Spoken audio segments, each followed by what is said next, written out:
And this is Raju Divakar from New Scientist 1 Public School, Unit 3, Agra.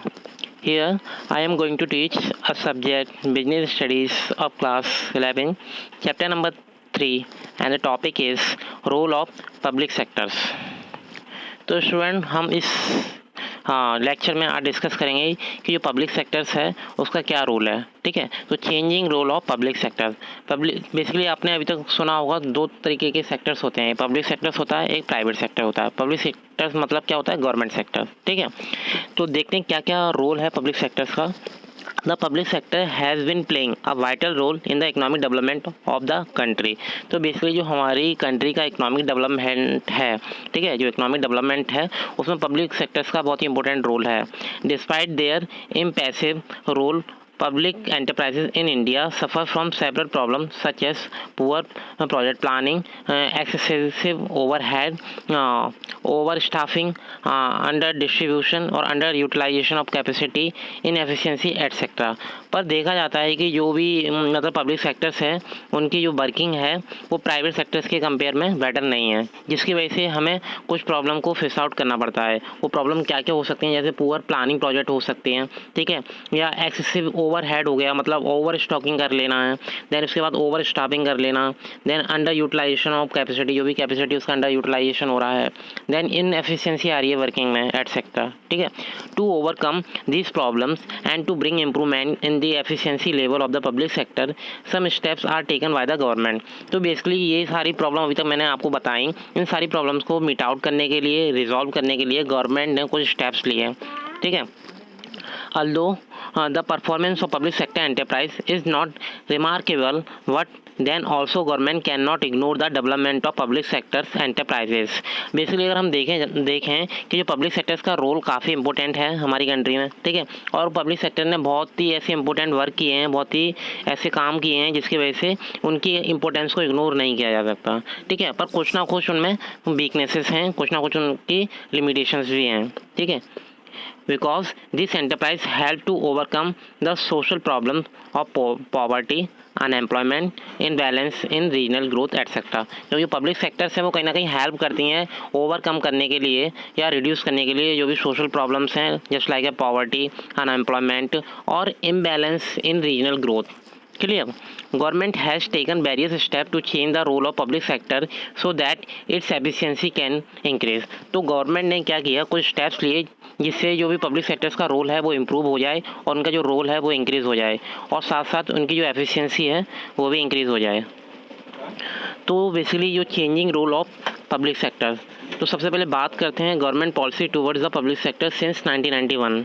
Basically क्या था, in the year 1991 एक policy आई थी, LPG policy. इसकी full form थी liberalisation, privatisation and globalisation. ठीक है, तो 1991 में गवर्नमेंट ने एक पॉलिसी इंट्रोड्यूस की। वो पॉलिसी बेसिकली क्या थी, कुछ रिलैक्सेशन था पब्लिक सेक्टर्स को और प्राइवेट सेक्टर्स को। ठीक है, government of India has introduce 4 major reforms in public sector in its new economic policy of 1991। Basically जो 1991 है उसमें जो पॉलिसी आई थी वो पॉलिसी थी इकोनॉमिक पॉलिसी। ठीक है, इकोनॉमिक पॉलिसी मतलब इकोनॉमिक डेवलपमेंट से रिलेटेड जो भी पॉलिसी थी वो 1991 में इंट्रोड्यूस की थी गवर्नमेंट ऑफ इंडिया ने, और उस पॉलिसी में उन्होंने 4 मेजर रिफॉर्म्स को इंक्लूड किया। अब वो कौन कौन से मेजर रिफॉर्म्स है उसके बारे में डिस्कस करते हैं। These are the first is reconstruct and revive potentially viable PSUs। PSU का मतलब क्या है, पब्लिक सेक्टर यूनिट। तो उन्होंने क्या किया, मतलब जो भी यूनिट गवर्नमेंट यूनिट या जो भी पब्लिक यूनिट वर्क कर रही हैं उनका क्या किया जाए, या फिर उनका रिकन्स्ट्रक्शन किया जाए या रिवाइव किया जाए। मतलब जो बेटर परफॉर्मेंस नहीं दे रही हैं या तो उनका हम क्या करें, दोबारा से उनका रिकन्स्ट्रक्शन करें या दोबारा से उनका रिवाइव करें। क्लियर, फर्स्ट रिफॉर्म तो ये था। सेकंड क्या था, close down the PSU which can not be revive. और दूसरा ऐसी यूनिट्स जो जिसका रिवाइव किया नहीं जा सकता, ठीक है, उन्हें क्या कर देना है, क्लोज डाउन कर देना है। मतलब उनका रिकन्स्ट्रक्शन नहीं कर पा रहे हैं या उनका रिवाइव नहीं कर पा रहे हैं। अगर हम रिवाइव भी कर रहे हैं तो उनसे बेटर प्रॉफिट के चांसेस नहीं हैं। तो गवर्नमेंट ने क्या डिसीजन लिया कि ऐसी यूनिट्स को हम क्या करेंगे, क्लोज डाउन कर देंगे। ठीक है, then next is bring down the government equity in all non strategic PSU to 26 और लोअर। If necessary. और गवर्नमेंट ने नेक्स्ट डिसीजन क्या लिया, और जो भी गवर्नमेंट की जो भी इक्विटी शेयर्स हैं, ठीक है, ऑल नॉन स्ट्रेटेजिक पीसीयू, उसका मतलब क्या कर देना, लोअर डाउन कर देना। जस्ट एग्जांपल, जैसे मान लो 100% शेयर्स हैं, ठीक है, जिसमें क्या है आपको पता है, जो गवर्नमेंट कंपनी होने के लिए कम से कम 51% शेयर का होना ज़रूरी है। अब क्या करेगी जो गवर्नमेंट है, वो क्या करेगी, वो 51% से अपने शेयर्स क्या करेगी, लो डाउन करेगी। जस्ट एग्जांपल 26% या उससे कम करेगी। तो आपको पता है जब गवर्नमेंट अपने शेयर्स को कम करेगी, ठीक है, एक स्पेसिफिक पोर्शन में से, तो कहीं ना कहीं जो प्राइवेट सेक्टर से उसका रोल बढ़ जाएगा। जस्ट एग्जांपल 26% अगर हम किसी पोर्शन में लेते हैं पब्लिक सेक्टर्स का, तो रिमेनिंग जो 74% है वो किसका हो जाएगा, प्राइवेट सेक्टर्स का हो जाएगा। तो इससे क्या होगा, कहीं ना कहीं जो भी 76% है वो प्राइवेट सेक्टर्स का हो जाएगा, ठीक है। तो कहीं ना कहीं अब हम कंपेयर करें, जो 26% या उससे लोअर है वो गवर्नमेंट सेक्टर्स का है, और रिमेनिंग पार्ट किसका है, 74% प्राइवेट सेक्टर्स का है। तो अब क्या होगा, जो भी मैनेजमेंट कंट्रोल होगा, ठीक है, या पावर होगी, वो किसके हैंड ओवर हो जाएगी, प्राइवेट सेक्टर्स के हैंड ओवर हो जाएगी। इट्स क्लियर, ठीक है। क्योंकि आपको भी पता है गवर्नमेंट कंपनी के केस में कंडीशन क्या थी, 51% और मोर देन 51% शेयर्स का होना जरूरी है। Now the last reform is fully protect the interest of worker. अब जो भी वर्कर्स हैं उनके इंटरेस्ट को भी क्या किया जाएगा, प्रोटेक्ट किया जाएगा। तो बेसिकली गवर्नमेंट ने जो भी इकोनॉमिक पॉलिसी थी 1991 में, ये 4 मेजर रिफॉर्म्स को इंक्लूड किया। The steps taken to achieve the above mention elements are. अब उन्होंने जो भी स्टेप्स लिए थे तो उनमें उन्होंने कुछ एलिमेंट्स भी इंक्लूड किए। वो कौन कौन से थे, just example, 1 reduction in the number of industry reserved for public sector from 17 to 8। अब जो भी गवर्नमेंट थी उन्होंने क्या किया, जो भी पब्लिक सेक्टर्स की जो भी यूनिट्स थी, ठीक है, और जो भी इंडस्ट्री थी उनका रिडक्शन किया। अब वो कैसे रिडक्शन किया, 17 यूनिट से लेके उन्होंने 8 यूनिट तक उनका रिडक्शन कर दिया। और कुछ टाइम बाद उन्होंने लास्ट में वो इतना रिडक्शन कर दिया कि वो यूनिट 3 ही रह गई, ठीक है। जैसे देखते हैं, इन इंडस्ट्रियल पॉलिसी ऑफ 1956, मतलब जो 1956 की जो इंडस्ट्रियल पॉलिसी थी, there were 17 industry reserve exclusively for public sector, मतलब पब्लिक सेक्टर्स के लिए वो वर्क करती थी 17 यूनिट्स और 17 इंडस्ट्री। इन 1991 इकोनॉमिक पॉलिसी और industrial policy the number was reduce. अब 1991 में क्या हुआ, जो भी 17 इंडस्ट्रीज थी उनका नंबर रिड्यूस कर दिया। अब कुल मिला के 8 रह गई, ठीक है। And in 2001 it was brought down to 3, और 2001 में क्या रह गई, वो ओनली 3 इंडस्ट्री रह गई। वो मेजर इंडस्ट्री क्या थी, जैसे ऑटोमिक एनर्जी इंडस्ट्री हो गई, जैसे आर्म इंडस्ट्री, जैसे मान लो जो भी आर्म इंडस्ट्री, जैसे मान लो जैसे गन वगैरह बनाना, या मतलब ऐसे हथियार वगैरह बनाना जिसकी परमिशन ओनली गवर्नमेंट सेक्टर्स को ही है, कोई प्राइवेट सेक्टर आज के टाइम में भी इस तरीके की एक्टिविटी नहीं कर रहा है। देन रेलवे ट्रांसपोर्ट, और रेलवे ट्रांसपोर्ट तो आपको पता है टोटली गवर्नमेंट सेक्टर्स है, क्लियर। तो ये 3 यूनिट्स रह गई। जैसे पहले क्या था, पब्लिक सेक्टर्स के हैंड ओवर एक यूनिट्स और थी, और एक सेक्टर और था, जैसे टेलीकॉम इंडस्ट्री। आपको पता है टेलीकॉम इंडस्ट्री में बस एक ही इंडस्ट्री थी, जैसे BSNL, ठीक है। अब क्या हुआ, उसके गवर्नमेंट ने कुछ प्राइवेट सेक्टर्स को रिलैक्सेशन दे दी to work in this industry, just like Airtel, Airtel, Idea and other industries too. अब बात करते हैं, this means after 2001 the private sector could enter in all the area except this 3। अब 2001 के बाद क्या हुआ, जो प्राइवेट सेक्टर से उन्हें फ्रीडम मिल गई कि वो है ना, अब है ना किसी भी एरिया में अपने बिजनेस को एक्सपेंड कर सकते हैं, ठीक है। Government realise that if we follow private sector in most of the sectors this will encourage even public sector to perform better and they will have to compete the private sector. तो government का मानना ऐसा था कि अगर मान लो वो private sectors को इम्पोर्टेंस देंगे तो कहीं ना कहीं क्या होगा, जो प्राइवेट सेक्टर है वो तो बेटर वर्किंग करेंगे ही, और उनसे इन्फ्लुएंस होगा जो भी पब्लिक सेक्टर्स है वो भी अपनी वर्किंग कंडीशन को इम्प्रूव करेंगे, जिससे क्या है पब्लिक सेक्टर्स की भी जो एफिशिएंसी है वो भी इंक्रीज़ हो जाएगी। नेक्स्ट पॉइंट की बात करते हैं, disinvestment of shares of a select set of public sector enterprises. अब इसलिए जो वर्ड आया डिसइन्वेस्टमेंट का मतलब क्या है, disinvestment refers to sale of equity share of public sectors units to private sectors and public. Basically जो ये इक्विटी शेयर बेसिकली क्या है, आपने एक वर्ड सुना होगा शेयर बेसिकली क्या होता है, जो हमारी टोटल कैपिटल होती है उसका एक पार्ट होता है, ठीक है। अब शेयर बेसिकली 2 टाइप्स के होते हैं, तो इक्विटी शेयर्स होते हैं, दूसरे प्रेफरेंस शेयर्स होते हैं। तो आपको बस अभी यही ध्यान रखना है कि शेयर्स के 2 टाइप्स हैं, एक equity shares and preference shares, ठीक है। शेयर्स के बारे में हम डिटेल में बात करेंगे चैप्टर नंबर 7 में। तो बेसिकली क्या है डिसइन्वेस्टमेंट का मतलब, सेल कर देना जो भी इक्विटी शेयर्स हैं ऑफ पब्लिक सेक्टर, मतलब पब्लिक सेक्टर्स यूनिट्स के जो भी शेयर्स हैं उसे सेल आउट कर देना, या फिर पब्लिक सेक्टर्स को कर देना है या प्राइवेट सेक्टर्स को कर देना है। The government decided to withdraw its holding from PSU, और गवर्नमेंट ने क्या डिसाइड किया कि जो कि इनकी होल्डिंग है उसके बारे में, और encourage more participation of public sector in managing public sector unit. और उन्होंने क्या किया कि इनकी जो होल्डिंग है वो किसके हैंड ओवर कर देना है, प्राइवेट सेक्टर्स के हैंड ओवर कर देना है, जिससे क्या होगा, ज़्यादा से ज़्यादा पार्टिसिपेशन बढ़ेगा प्राइवेट सेक्टर्स का, ठीक है। और it was accepted that it will improve managerial efficiency of PSUs। और उन्होंने क्या एक्सेप्ट किया, गवर्नमेंट का क्या मानना था कि अगर प्राइवेट सेक्टर इस मतलब सेक्टर्स में आएंगी और अपना पार्टिसिपेशन करेंगे तो कहीं ना कहीं जो पब्लिक सेक्टर्स यूनिट्स हैं उनकी जो एफिशिएंसी वो इम्प्रूव हो जाएगी। The primary objective of privatisation are, privatisation का मतलब क्या है, प्राइवेटाइजेशन का मतलब है कि जो भी पावर है, कंट्रोल है, वो पब्लिक सेक्टर से किसको ट्रांसफ़र कर देना, प्राइवेट सेक्टर्स को ट्रांसफ़र कर देना। The first point is releasing the large amount of public fund blocked in this units and utilisation this for some other social priority project such as education, health etcetera. तो first objective क्या था, जो भी large amount हमारा block है public sectors में तो उसका प्रॉपर यूटिलाइजेशन किया जाए। और प्रॉपर यूटिलाइजेशन किस तरीके से करेंगे, मतलब उसका प्रॉपर तरीके से इन्वेस्टमेंट किया जाएगा इन एजुकेशन फील्ड में या हेल्थ फील्ड में या अदर सोशल बेनिफिट के लिए हम यूज़ कर सकते हैं। द नेक्स्ट इज रिड्यूसिंग डेप्ट एंड इंटरेस्ट बर्डन, ठीक है। अब मतलब जैसे मैंने आपको बताया था, जब एक 100% कोई पोर्शन है और जिसमें हम कम से जितना कम पोर्शन हम गवर्नमेंट सेक्टर्स का करेंगे, जैसे अभी मैंने आपको एग्जांपल दिया था 26% वाला, ठीक है, और जितना पोर्शन रिड्यूस करेगी पब्लिक सेक्टर तो कहीं ना कहीं प्राइवेट सेक्टर्स का रोल बढ़ेगा, और जब रोल बढ़ेगा प्राइवेट सेक्टर्स का तो कहीं ना कहीं उनकी डेप्ट जो है वो भी इंक्रीज़ होगी और इंटरेस्ट बर्डन भी प्राइवेट सेक्टर्स का इंक्रीज़ होगा। तो कहीं ना कहीं जो पब्लिक सेक्टर्स है वो कहीं ना कहीं सेफ गार्ड हो जाएंगे इस केस में, ठीक है।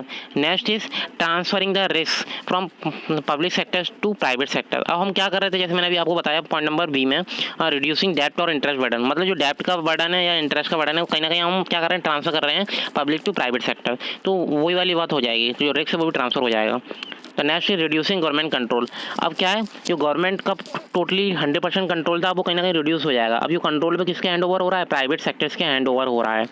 The next is discouraging government monopoly etcetera telecom industry. मैंने क्या बताया था आपको, पहले क्या था, 17 इंडस्ट्री थी कुल मिला के, जिसमें से एक telecom industry one of the important industry थी, ठीक है, और उसका कोई कॉम्पिटिटर नहीं था मार्केट में, मतलब उसी की मोनोपोली थी। अब क्या था, आफ्टर सम टाइम जब प्राइवेट सेक्टर्स को इंपॉर्टेंस दी गई तो कुछ अदर इंडस्ट्रीज भी अपना रोल प्ले करने लगी टेलीकॉम इंडस्ट्री में, जैसे एयरटेल कंपनी हुई, ठीक है, आइडिया हुई, टेलीकॉम हुई, टेलीनॉर बीच में आई थी, ठीक है, और वोडाफोन, ऐसे बहुत सारी मतलब प्राइवेट सेक्टर्स की इंडस्ट्रीज थी और जिन्होंने अपना इन्वेस्टमेंट करना स्टार्ट किया टेलीकॉम इंडस्ट्रीज में, ठीक है। तो कहीं ना कहीं जो मोनोपोली थी वो किसकी ख़त्म हो गई, पब्लिक सेक्टर्स की। The next point is policy regarding sick units to be the same as that for the private sector। अब इसका मतलब क्या है, all the laws making public sector enterprise were handed over to BIFR।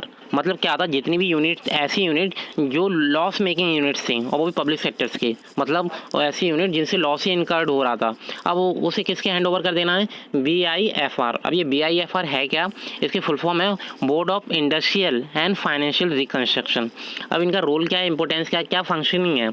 The BIFR decided to winding up some sick units or to revive and rehabilitate some other units where there is scope to convert them। मतलब इन्होंने क्या decide किया और क्या decision लिया कि मतलब ऐसी सिक यूनिट्स, ठीक है, जिनका मतलब रिवाइव करना पॉसिबल ही नहीं है या रिकंस्ट्रक्शन करना पॉसिबल नहीं है, तो उनका हम क्या कर देंगे, बाइंडिंग अप कर देंगे। बाइंडिंग अप मतलब उनका क्लोजअप कर देंगे, ख़त्म कर देंगे उनको। और कुछ ऐसी यूनिट जिनका लग रहा है कि हम रिवाइव करने से उनका परफॉर्मेंस इंक्रीज़ हो जाएगा, तो ऐसी इंडस्ट्रीज़ को किसी हेल्दी यूनिट्स के साथ कन्वर्ट कर दिया जाएगा, ठीक है। There was lot of opposition shows by the workers and employees of units where which were decided to close down. अब आपको पता है कुछ यूनिट्स ऐसी थी लॉस में तो चल रही थी, पर कहीं ना कहीं वो अपने जो भी एम्प्लॉयज़ थे, वर्कर्स थे, उन्हें टाइम टाइम सैलरी तो प्रोवाइड कर रहे थे, पर जब ये डिसीजन वर्कर या एम्प्लॉयज़ को पता चला तो उन्होंने क्या कर दिया, स्ट्राइक करना स्टार्ट कर दिया, ठीक है, लॉकडाउन करना स्टार्ट कर दिया और मतलब अपनी डिमांड को फुलफिल कराने के लिए स्टार्ट कर दिया स्ट्राइक्स। तो क्या हुआ ये इस तरीके की प्रॉब्लम को फेस आउट करना पड़ा गवर्नमेंट को। तो इस प्रॉब्लम को रिड्यूस करने के लिए गवर्नमेंट ने क्या डिसीजन लिया? So the government of India set up national renewable fund to rehabilitates and compensate the worker. तो मतलब जो भी वर्कर से जो इस प्रॉब्लम से सफ़र कर रहे हैं उनकी प्रॉब्लम को सॉर्ट आउट करने के लिए उन्होंने एक फ़ंड बनाया। ठीक है, उस फंड में क्या किया उन्होंने? Offer them various voluntary retirement scheme. उन्होंने मतलब वर्कर्स और एम्प्लॉयज़ को रिटायरमेंट स्कीम प्रोवाइड करना स्टार्ट कर दिया कुछ बेनिफिट्स के साथ। ठीक है, वॉलंटरी रिटायरमेंट मतलब क्या होता है? ऐसा रिटायरमेंट जो वर्कर या एम्प्लॉय अपनी इच्छा से ले। ठीक है, there are many enterprises which are very sick and the government is not in a position to fund them anymore। और कुछ यूनिट्स ऐसी थी जो बहुत ही बिल्कुल ही पुअर कंडीशन में थी और उनकी पोजीशन इस तरीके की भी नहीं थी कि गवर्नमेंट उन्हें सपोर्ट कर सके किसी भी सिचुएशन में। That is why the government has to take the harsh step of closing this unit after providing safety to the worker. तो गवर्नमेंट ने एक डिसीजन लिया कि वर्कर्स को तो पहले सेफ्टी प्रोवाइड कर दो और उसके बाद क्या करना है? उस इंडस्ट्री को क्लोज डाउन कर देना है। ठीक है, थ्रू नेशनल रिन्यूएबल फंड। तो ये फंड क्या था? कहीं ना कहीं जो वीकर सेक्शन है उन्हें हेल्प करने के लिए बनाया गया। Now the point number 4, memorandum of understanding, जिसे हम शॉर्ट में बोलते हैं MOU। Under MOU the public sector is given greater autonomy. Public sector ने क्या किया? कुछ एक्स्ट्रा बेनिफिट या एक्स्ट्रा फ्रीडम प्रोवाइड करना स्टार्ट कर दिया। They are given the largest and to achieve this target.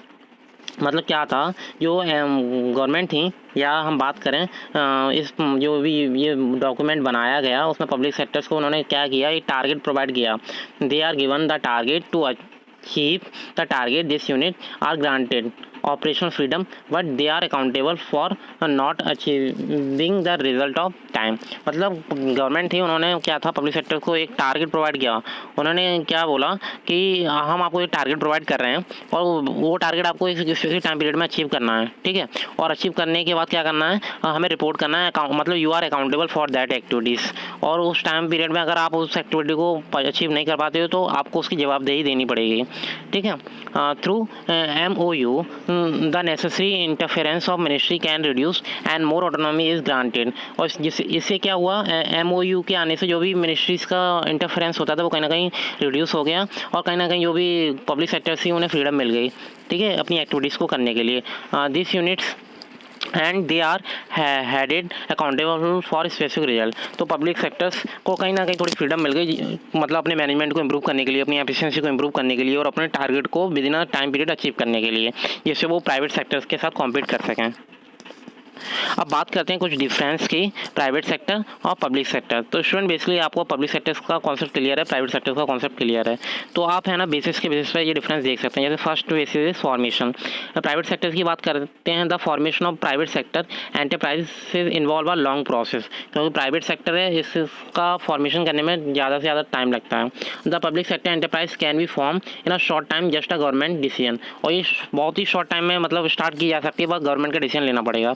Objective is private sector is the private sector enterprise work with the main objective of earning profit। जो private sector का main objective क्या है? Earning profit. और जो public sector का main objective क्या है? Service to the public, मतलब जो पब्लिक है उससे सर्विस प्रोवाइड करना और मोटिवेट करना।